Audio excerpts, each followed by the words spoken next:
Pour certains, l'entrepreneur serait responsable de la misère des autres, comme si finalement nous nous enrichissions, entrepreneurs, sur le dos d'une foultitude de pauvres. Évidemment, aujourd'hui, le propos va s'articuler autour de la figure de l'entrepreneur, et vous allez voir que l'entrepreneur n'est pas l'ennemi. Devinez qui c'est l'ennemi, hein? Faites un effort. Bon, c'est évidemment l'État, la classe parasitaire, improductive, spoliatrice sur nous, classe productive, mais c'est pas le propos, j'ai fait une vidéo sur ce sujet d'ailleurs que je pourrais vous afficher à l'écran. Non, aujourd'hui, nous allons tout simplement parler d'une petite citation très juste de Ludwig von Mises que j'ai trouvé sur Twitter, ou sur X comme on dit maintenant, qui dit ceci: La richesse des entrepreneurs qui réussissent n'est la cause de la pauvreté de personne. C'est la conséquence du fait que les consommateurs sont mieux approvisionnés qu'ils ne l'auraient été en l'absence des efforts de l'entrepreneur. Ludwig von Mises, un très grand économiste du XXe siècle, sûrement le plus grand. Je trouve donc très bien formulée cette petite phrase et j'avais envie d'y réagir. Mises évoque la relation entre le succès entrepreneurial et la création de richesse en insistant sur le rôle positif des entrepreneurs dans l'amélioration du bien-être des consommateurs. Pour bien comprendre le propos, nous pouvons diviser l'analyse en 3 parties. 1. L'influence positive de l'entrepreneur sur l'économie. Le succès d'un entrepreneur est un indicateur que les consommateurs sont mieux servis. En effet, dans une économie de marché, un entrepreneur réussit principalement parce qu'il offre un produit ou un service qui répond aux besoins et aux désirs des consommateurs. Si l'entrepreneur n'apportait aucune valeur, il serait difficile, voire impossible pour lui de prospérer. Ainsi, le succès entrepreneurial est à associer à la création de valeur sur le marché. Le profit est ainsi le reflet d'un service rendu. Premier élément très simple, je pense, dans ce petit paragraphe, c'est que on ne fait de profit que parce que l'on rend des services.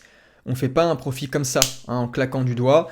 C'est parce qu'il y a en bout de chaîne quelqu'un qui a consenti à acheter, quelqu'un qui a décidé, si vous voulez, d'échanger une somme d'argent contre un service ou un produit, donc qui a agi pour substituer, si vous voulez, une situation sociale à une qu'il jugeait meilleure. On n'agit que parce que l'on croit que notre action va nous faire tendre vers du mieux. Hein. Ça, c'est l'action humaine, von Mises, encore une fois. Nous agissons, d'accord, factuellement, l'homme agit, l'homme échange, parce qu'il souhaite améliorer une situation sociale donnée, contextuelle, qui se module en permanence pour tout un tas de raisons. Hein. C'est encore une fois multifactoriel, comme d'habitude. Et par conséquent, quand un consommateur lâche une somme d'argent contre un service ou un produit qu'il juge de plus grande valeur, sinon il n'aurait pas échangé, eh bien, vous avez forcément un profit qui est réalisé par l'entrepreneur qui a rendu donc ce service ou qui a fourni ce bien.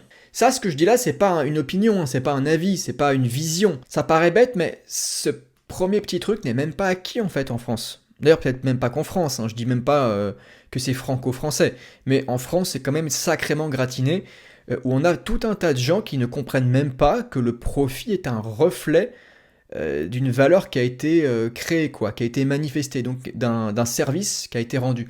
C'est même pas acquis. Hein. On a encore ce truc du profit qui est illégitime, qui n'est pas normal, qui n'est de nulle part, qui serait un peu une espèce de mécanisme magique. Il n'y a rien de magique. On ne s'enrichit jamais tout seul. Jamais, jamais, jamais. C'est impossible. Voilà. L'enrichissement commence quand nous sommes deux. Et d'ailleurs, ça m'amène sur le point numéro 2, tout est lié en économie. Économie qui n'est pas une guerre. L'économie ne peut jamais, jamais être une guerre. Absolument incompatible. Les moyens économiques sont l'inverse de la guerre, l'inverse des moyens politiques. Il est courant de penser que la richesse de certains est la cause de la pauvreté d'autres personnes, j'aurais pu mettre. Cependant, quiconque s'intéresse un peu à l'économie, et en particulier à Mises, découvre que ce n'est pas le cas. Dans une économie de marché libre, les échanges sont des jeux à somme non nulle. Lorsqu'un entrepreneur crée une activité prospère, cela ne signifie pas qu'il prend de la richesse à quelqu'un d'autre. Premier élément, hein, le marché est un espace social de jeu à somme non nulle, où chacun estime, d'accord, dans une situation donnée, qu'il a tout intérêt à échanger plutôt qu'à ne pas le faire.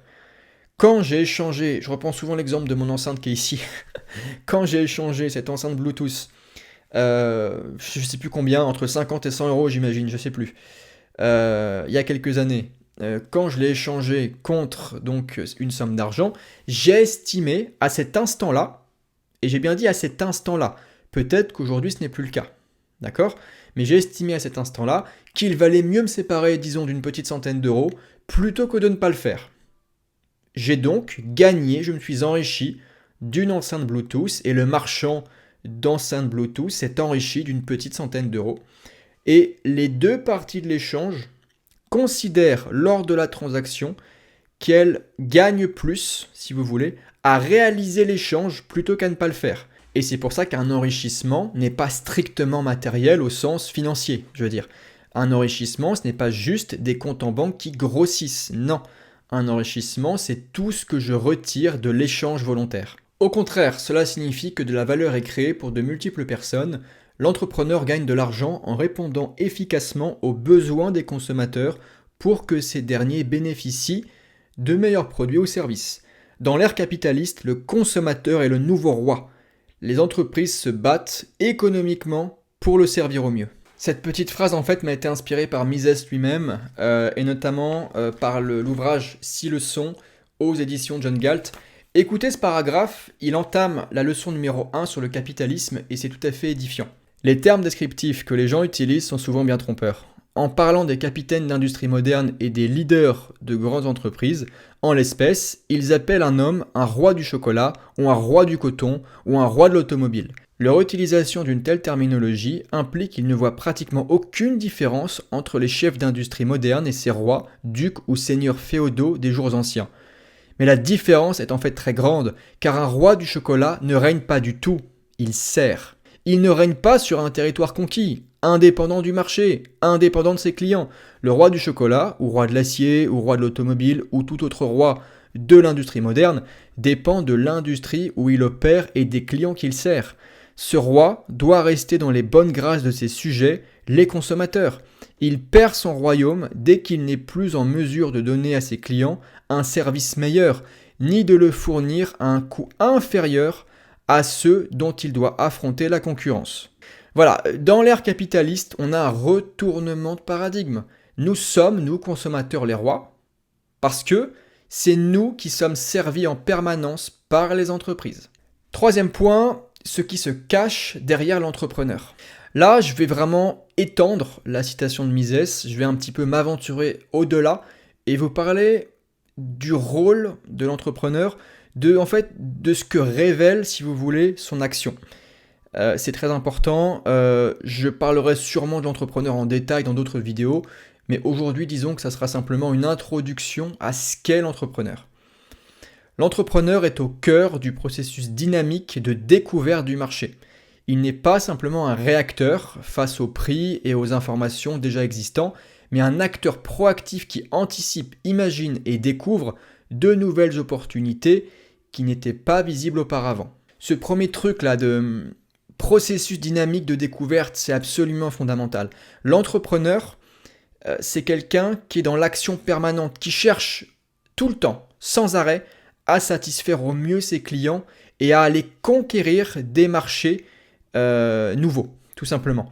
Donc pour ce faire, il faut absolument anticiper, il faut faire preuve d'imagination, il faut faire preuve de planification, de calcul, d'ajustement, de tâtonnement, de négociation.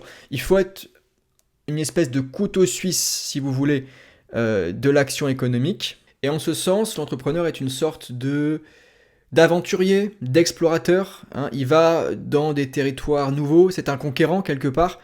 Et sans cette volonté permanente, cette dynamique, ce mouvement qu'est le sien, petit à petit, en fait, les sociétés déclineraient parce que l'innovation stagnerait et puis en fait s'effondrerait, les coûts augmenteraient et la misère s'emparerait évidemment de tous les individus, quoi, si vous voulez. L'une des caractéristiques fondamentales de l'entrepreneur est surtout sa capacité à faire face à l'incertitude. Dans un monde changeant et imprévisible, l'entrepreneur est celui qui prend les risques, innove et trouve de nouvelles façons de créer de la valeur. Ça pareil, le monde étant ce qu'il est, il n'y a jamais et on peut le répéter 10 000 fois, jamais de profit certain. Ça n'existe pas dans un monde où la temporalité et l'incertitude et le caractère intrinsèquement chaotique de la réalité existent. Ça n'existe pas. Donc l'entrepreneur avance un capital, des moyens, il se met en mouvement, il emploie du temps, évidemment beaucoup de temps, pour développer une activité et tenter de créer de la valeur, rendre des services, et il verra bien ou pas si ça prend. Mais il n'est jamais certain que ses services, que son travail produisent finalement de la valeur. Voilà pourquoi est-ce qu'il n'y a pas strictement de valeur travail, et que le travail n'est rien d'autre qu'un vecteur de valeur, mais la valeur elle-même ne se manifeste qu'à l'échange car elle est toujours subjective. En ce sens, on peut dire de l'entrepreneur qu'il est un preneur de risque et que sans lui, il n'y a plus rien. Voilà. Si personne n'engage du capital, du temps, des moyens, si personne ne crée des emplois, si personne ne cherche à innover, si personne ne cherche in fine à rendre des services à l'humanité et à améliorer ses conditions sociales, il n'y a plus rien. C'est terminé. Donc sans entreprise, l'humanité, si vous voulez, est condamnée à la déchéance, à la fin.